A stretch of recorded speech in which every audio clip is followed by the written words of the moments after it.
from the Bay of Fangs comes again, again. I tried to sleep. I did. I closed my eyes, I stayed perfectly still, I steadied my breathing, I counted until I lost count, but I could not sleep. I just laid there, in growing frustration, listening as the mismatched rhythm of my companion's slow, steady breaths filled our room. I contemplated waking them, too. But it wasn't the first time that sleep failed to come over me on the eve of a test, and I had learned that Oscar and Ambrose, my stalwart keepers, did not appreciate me cutting short their rest. Nor did I imagine Ezra and Violet, used to rising at the end of the morning, would be at their best if I woke them now. So I lay there almost the entire night, frustrated, until I had a realization. It was summer, and the sun would rise early.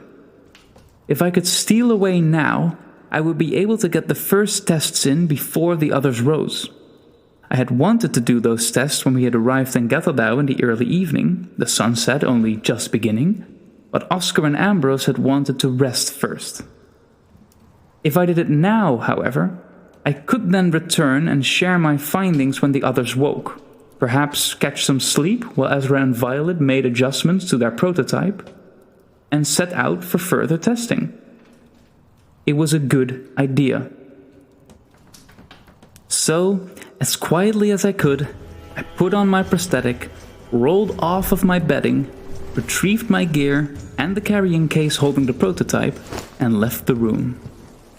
The first grey hints of sunrise were beginning to show as I stepped outside. I wasn't entirely certain if it would be enough light to work by, but I reckoned if I swung by the eating house for breakfast first, I would be fine. So, to the eating house I went. Some of the elders were there, of course, early to rise as ever. They were sweeping up after the youngsters, kneading dough, adding trimmings to a drum of roiling stock, and maintaining tools by the light of the fire underneath it. One of them, a man with a bald pate and a short mustache, asked me why I wasn't abed like the other youngsters.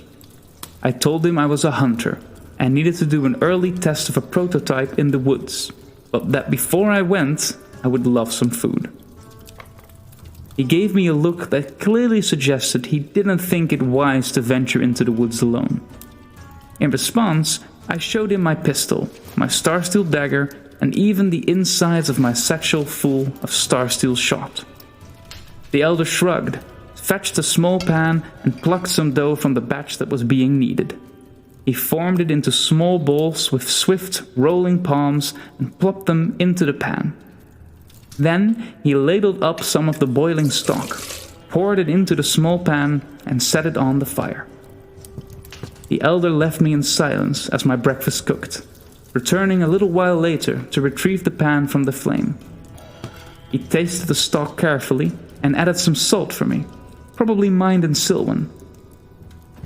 He then poured the entirety of the pan's contents into a bowl and handed it to me with a spoon.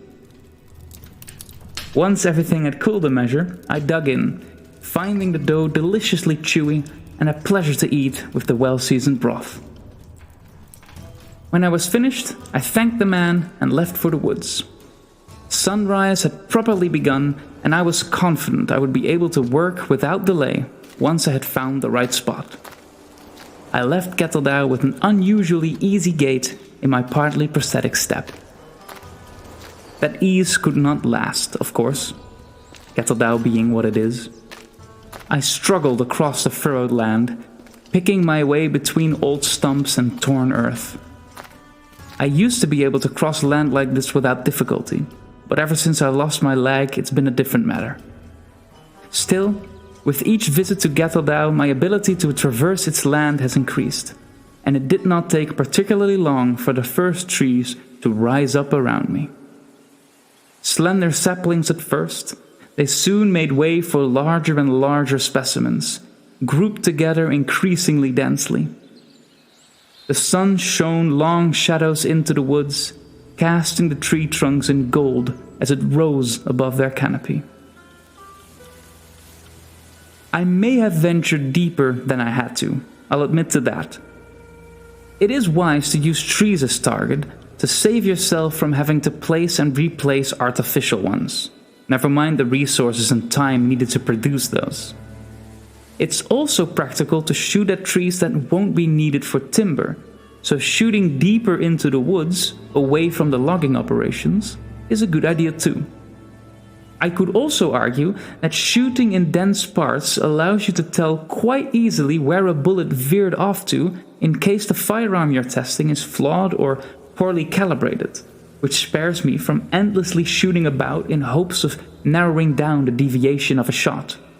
Moreover, straying further from town decreases the chance of accidentally injuring a passerby or disturbing someone's rest. Mainly, however, I did not want Oscar and Ambrose to collect me before I had the results we needed.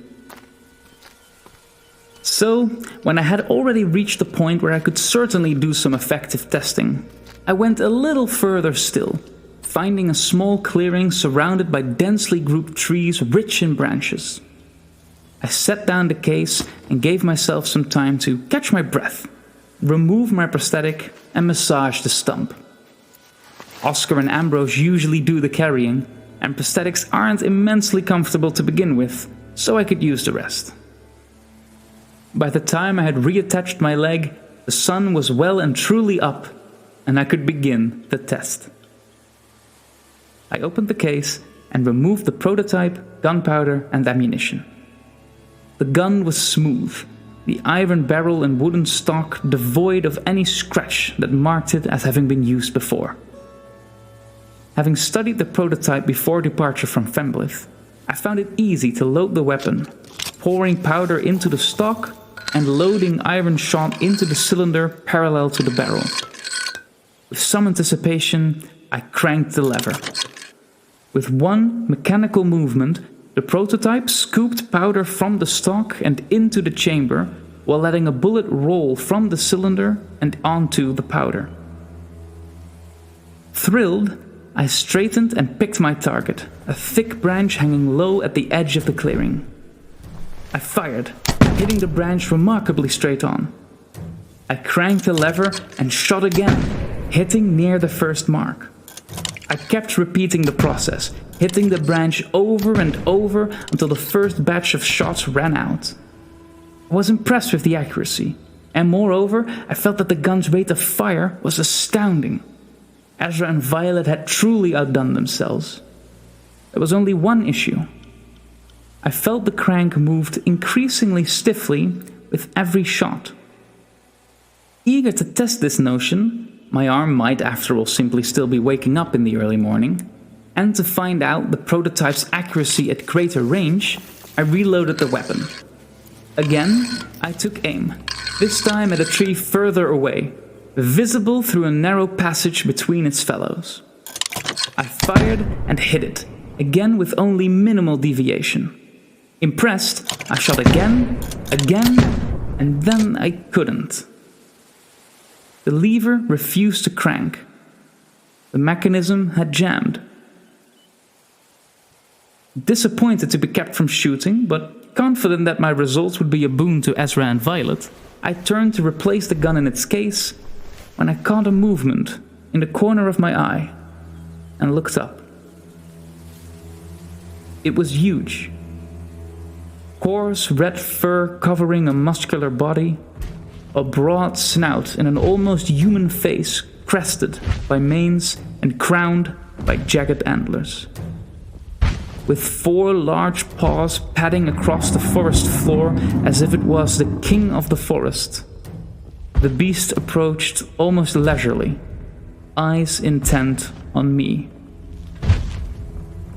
My training kicked in, and I let my hand drop away from the prototype stock, holding onto it with my offhand as I drew and fired my pistol, star steel ball flinging into the beast. It flinched, but rather than drop at the piercing bullet, it roared and charged me. I turned and ran, but before I took 3 steps, the beast was on me, levering its antlers under my legs and hoisting me up and over. I came crashing to the forest floor, Pistol jarred out of my hand, but the prototype still somehow in my grip. A deep growl rolled over me, the beast looming with the canopy as its backdrop, all two human eyes boring into mine. It parted its lips, revealing furiously long canines in an uncomfortably small mouth, drool dripping onto my shirt. My hand fumbled for my knife, but the beast's paw pressed down on my wrist with casual disregard, locking me helplessly underneath it. My legs stung from where the antlers had hit me, my wrist ached under the weight of the paw, and I felt my breakfast rise as the beast leaned in closer, its mouth working as low, guttural sounds clawed their way out of its throat. Then I heard the crack of gunfire, and the beast roared and leapt away. I heard a familiar voice, then another, calling for me to get up and run. Oscar and Ambrose, come to save me. Swallowing down my dread, I heaved myself up, leaving my pistol in the prototype's case and simply running to where Oscar and Ambrose were standing, reloading their muskets. Behind them stood Ezra and Violet, cowering at a sight behind me, as if I needed more motivation to run. Oscar and Ambrose fired again, and I heard the ragged roar of the beast echoing between the trees as I fumbled between them on aching leg and wobbling prosthetic. Oscar cursed, saying the bastard thing hardly seemed bothered by their shots. Ambrose countered that it clearly was, but allowed that it would take more than 2 muskets to see the job done.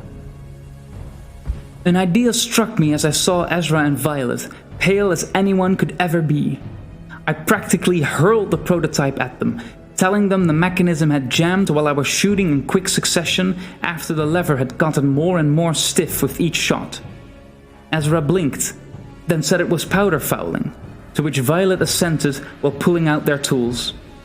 Together, while fighting the tremors of their hands, they opened the prototype and picked away at the remnants of powder that had built up with every shot and fouled the delicate mechanism. Meanwhile, Oscar and Ambrose continued to fire and curse, as with every shot, even hits, the beast would find room to slink closer, its red fur splotched with ichor, but its body far from broken. Despite the beast's approach, however, I managed to hold my tongue, letting Ezra and Violet work without intrusion.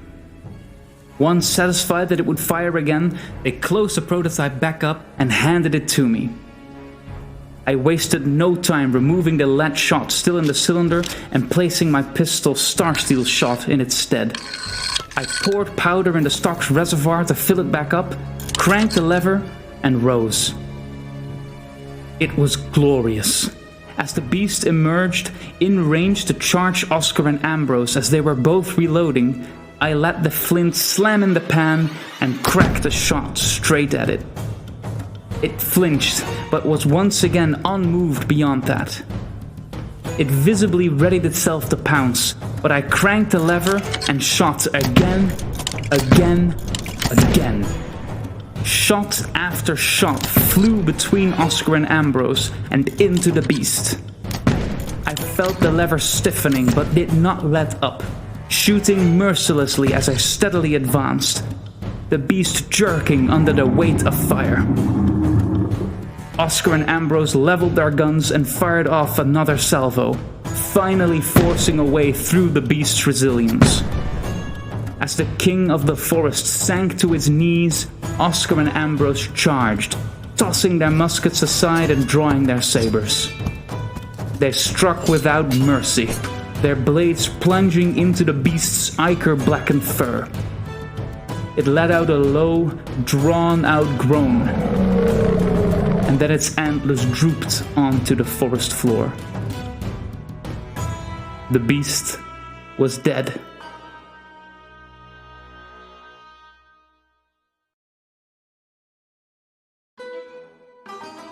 You've been listening to a Hunting Darkness audio drama produced by Dark Bear Productions. We invite you to delve into the world of Hunting Darkness by visiting hunting-darkness.com. Here, you can find lore, art, merchandise, and even a glimpse of the dark truth. From the Bay of Fangs was written and directed by Dan Blokdijk. The cast features Dan Blokdijk as Peter Schillard and Lucas Simmers as Tara Summer.